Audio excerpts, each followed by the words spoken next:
Good morning, everyone. So welcome to another Google Meet session. Several things I want to discuss. One of them is going to be something that I posted earlier this morning. So let me just share that part of the screen. Yesterday, I assigned Module 7, Introduction to Whole Health, and I added a few things.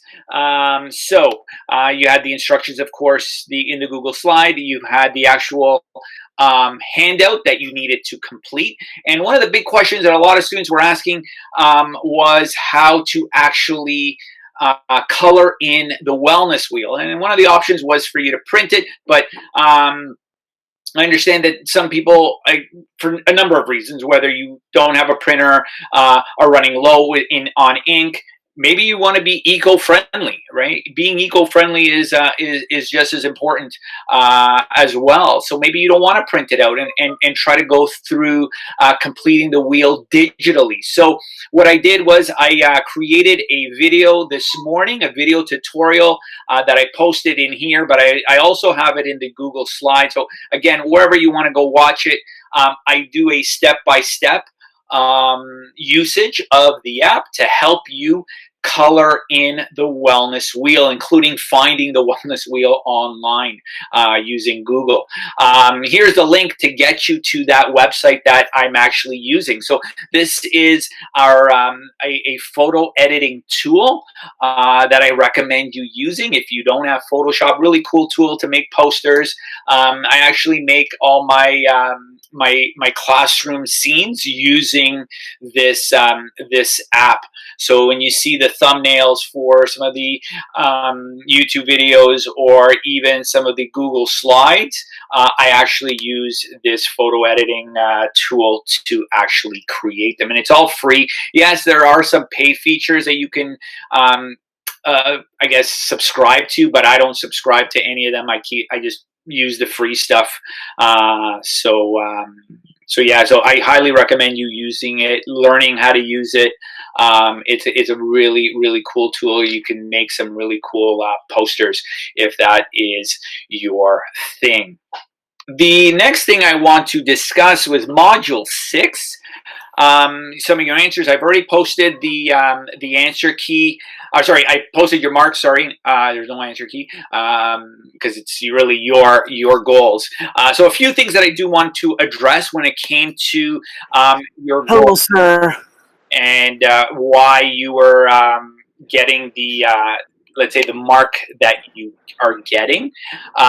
So understand that a few things that I want to kind of extract that I extracted from your responses. Number one, a lot of you said, rely heavily on willpower. Understand willpower is very difficult. Okay, if kind of maintaining some kind of willpower was that easy, everyone would be fit and everyone would be eating healthy and no one would be eating junk food. So understand that willpower is hard. Please understand that when it comes to willpower, it's very difficult. Let's face it. Who wouldn't want to be eating a bag of chips? Who wouldn't want to have a big ice cream cone? Who wouldn't want to eat chocolate bars or McDonald's, burgers and fries and pizza? Who wouldn't, right? Remember, these foods are made in a way that make you want to eat more, right?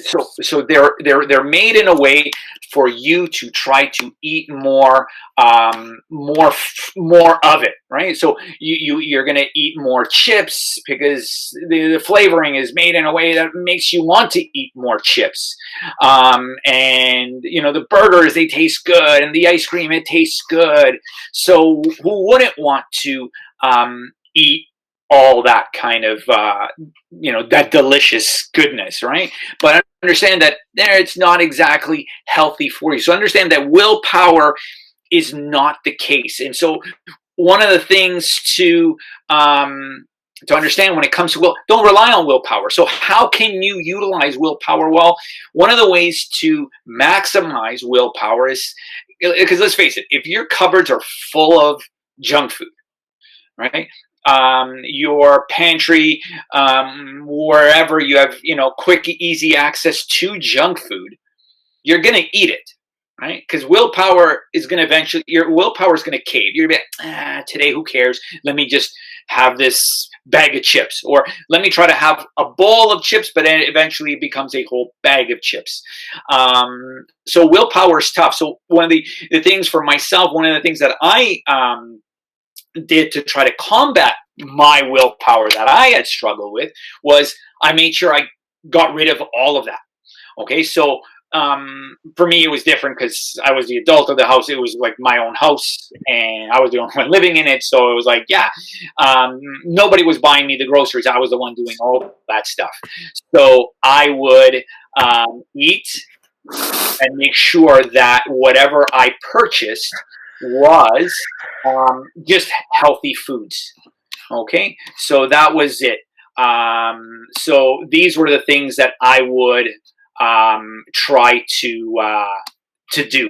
So I'd make sure that my pantry, my cupboards did not have those foods, so that this way, if I was going to not have a successful willpower, I had no choice. If I wanted a bag of chips, if I went into the cupboards and it wasn't there, there was nothing for me to. I wouldn't break that willpower, right? Because now, if I wanted it, I'd have to go out to go and get it. So all of a sudden, now there's more work. I have to, get into my car, go to a supermarket, buy the bag of chips, wait in line, and then come home in order to enjoy it. So by it not being in the house, it was less likely to crave it. Some people said they're going to work out more. Okay. So what does that mean? Right? Everyone said, remember, understand that everyone has that so-called resolution come New Year's. I'm going to work out. I'm going to exercise more. Right? So what is it, you can talk about wanting to do stuff more, but you've got to set a specific way to make that happen. So for me, how I made working out more, or making sure that I worked out, was I made sure that I set my day to schedule. Okay, so I'm waking up at 5 o'clock. I'm leaving the house by 5:30 to get to the gym by 6 a.m. so I can work out from 6 a.m. till 7 o'clock. Right? So I am scheduling Monday to Friday a 1 hour session in the morning to work out at the gym. That is a specific goal. That is working out more. Right? Saying I'm going to work out more but not scheduling a time is going to fail. Right? 97% of the people who want to start living an active lifestyle end up giving up. Why? Because they're not setting those specific goals and saying, okay, here's my schedule. I work 9 to 5. Right? You're not going to skip going to work because you've got to pay bills. You've got to put a roof over your head. You got to put food on the table. So you're going to make sure you go to work. So if you set a schedule where, okay, I work 9 to 5, and then I'm going to make sure that there is a schedule. I am going to schedule a workout from this hour to that hour every day, or 5 times in a week, or 4 times in a week, then that is better than just saying, I'm going to work out more. And what does that mean? It's like students who say, I'm going to study more. Okay, what does that mean? It's setting the schedule and saying, at this hour to this hour, I'm going to make sure that this is all I'm going to do. There is nothing that is going to distract me from there. Other students said, I'm going to eat well. What does that mean, eat well? Eat well could be somebody who's like, yeah, I'm going to eat really well when I go to McDonald's. I'm going to make sure I get like a bunch of burgers, a bunch of French fries, milkshakes, hot apple pie, ice cream sundae, a McFlurry. Right? That's eating well, right? I'm filling myself up. So what does eat well mean? Eat well meaning eat healthy, eat a lot. What does it entail? So how are you going to eat well? right? So you got to be specific, making sure based on that lesson that, hey, half of my plate contains fruits and vegetables. Okay, a quarter of my plate I incorporate whole grains. A quarter of my plate are going to be some kind of protein in the form of a meat or a chicken or beans, something right along the lines of what is healthy eating. I'm going to eat some carrots. Okay, that's one type of vegetable. You need to expand on that. So just kind of stating, yeah, I'm going to eat salads. Well, salads is great as long as the salad is, let's say, half of your meal. But understand that that salad also it's very low in calories, high in fiber. It will fill you up. But you also want to incorporate other meals. You want to make sure that there are some good, healthy fats in your foods. You want to make sure that you've got some healthy proteins in your food. So understand that eating just salads, you could be taking in very few calories throughout the day. And again, the fewer calories, if you're, taking in very, very low calories, yes, you'll be losing some weight, but you're going to be losing a lot of energy because those calories are energy, right? And so if you struggle to have energy throughout the day to be active, eating very little isn't going to help. So you want to make sure that you are eating sensibly and that you're feeling, relatively full. Yeah, those salads can help fill you up, but make sure that you incorporate other meals as well in that. And it's not just a salad. It could be a big bowl of salad. You could throw pieces of chicken in it, pieces of avocado in it, to at least make sure that you're bringing in those healthy fats and you're bringing in also that protein. Another thing that some students were posting, they want to eat more meat. Eating more meat, understand that according to the health guide that I shared, only 1/4 of your plate should incorporate some kind of protein. And meats typically contain that protein, but understand eating more meats for the sake of ingesting more protein. Understand you don't need too much protein. The more, the more you weight train, you might incorporate a little more protein than the average person. I lift weights, so I incorporate a little more protein than the average person. But at the same time, I'm also not overdosing on protein. I'm not just stuffing my face with 2 3 chicken breasts. I still keep my protein intake sensible. I do up it a little bit when on days that I weight train to make sure that it helps rebuild some of the muscles that I tear when I'm working out. But at the same time, I don't need too much because too much protein is very bad, can be very bad for you. It can be very difficult to break down, very, very hard on your liver. So you want to make sure that you're not incorporating too much meat. A little bit of meat, not necessarily meat per se, but just protein in the form, even as in beans or quinoa or broccoli. They also contain protein as well. So you could kind of go even with a plant-based protein so that you're not taking in too much meat, because understand that high meat consumption is actually bad for the environment as well. So again, there are a number of things to understand. Remember, too much meat, not good for you, and you don't need all that protein, and you don't want to be putting too much pressure on the on your body's metabolism. Today's lesson, I introduced Module 8, Physical Activity and Being Fit. So you could go through the PowerPoint slides, or you could open up the Google Doc and just read the Google Doc. Here is the Google Doc. Let's expand that. So, being fit. So you can either go through the Google Doc or the Google Slides. There will be a quiz that I will be opening up shortly after our Google Meet ends. So, anyhow, let's look at some of these headings. Cardiorespiratory fitness, the ability of the heart and lungs to supply oxygen to our muscles during continuous physical activity. Okay, so understand that the term cardiorespiratory incorporates both the heart and lungs. Okay, so cardiology, the heart, and respiratory, your exchange of gases when you breathe in. So as you breathe in, oxygen or air comes into your lungs.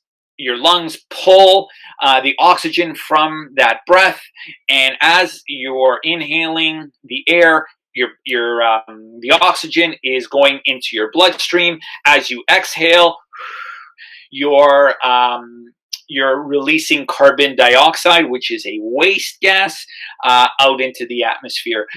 So that exchange of gases is what occurs within the respiratory system of the lungs. Now, two things here to make note. We've got when you're working out to keep in mind the intensity and the frequency and time. So, intensity talks about how intense is your workout routine. So, understanding that the more intense the workout routine is, the more calories you can burn. But understand that if you're not physically active on a regular basis, you want to make sure that your intensity is at a moderate level, because you don't want it to be too intense as a beginner. So you want to target a heart rate between 60 to 80% of your maximum heart rate. And so your maximum heart rate will range anywhere from 120 to 160 beats per minute. So you can measure that by taking a sample of your heartbeat, and measuring it for 15 seconds. Take how many beats you get when you're sitting still, multiply that number by 4 to give you a 1 minute count, right? Because if you're measuring for 15 seconds, 15 seconds times 4 will give you 60 seconds. That's your minute. And that will give you your resting heart rate. But then when you're working out, when you're done the workout, do a quick test for 15 seconds, see how quick, what you'll notice your heart rate is going to be a lot quicker, and see, are you getting a heartbeat range in the range of 120 to 160 beats per minute after your workout?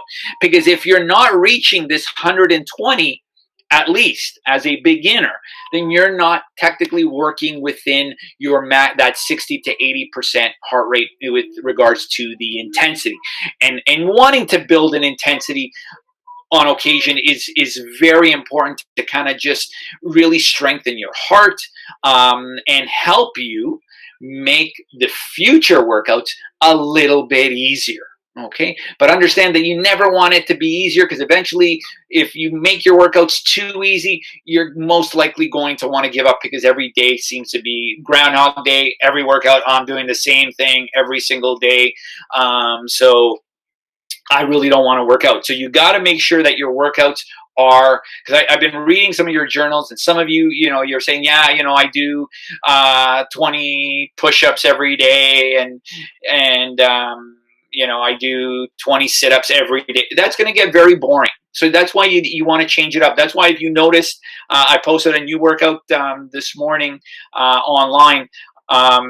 Notice that I'm trying to keep it fresh, and I'm trying to keep the workouts different, so that this way you're not getting bored of doing the exact same things.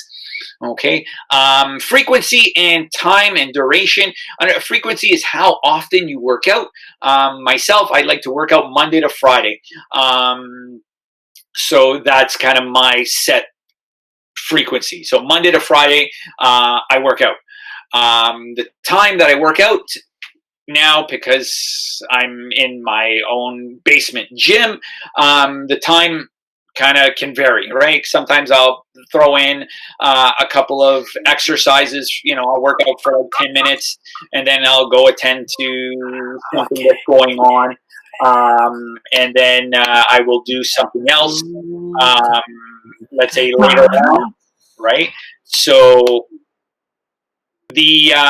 so going back to this, that time really, you maximize that workout. 30 minutes to about an hour is good enough but at least try to get 30 minutes per day in the week. Okay. Muscular endurance is your ability of the muscle to sustain activity or continue to perform work.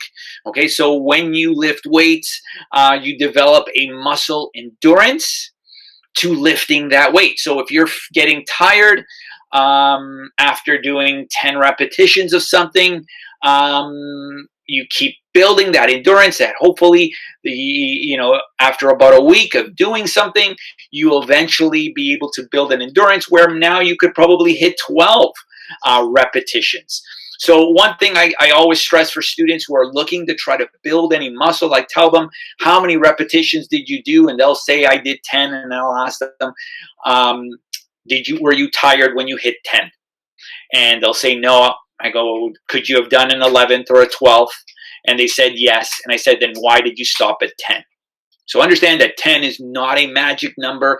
10 might be something, that you hit for a specific workout, but understand that there is no real magic number. For me, I try to incorporate an extra 1 or 2 repetitions. If I'm able to hit that number 12, then I know that maybe I can go at a heavier weight. And understand that I can go. You can lift at a heavier weight and still do less repetitions. So I could go heavier and do maybe 6 or even 8.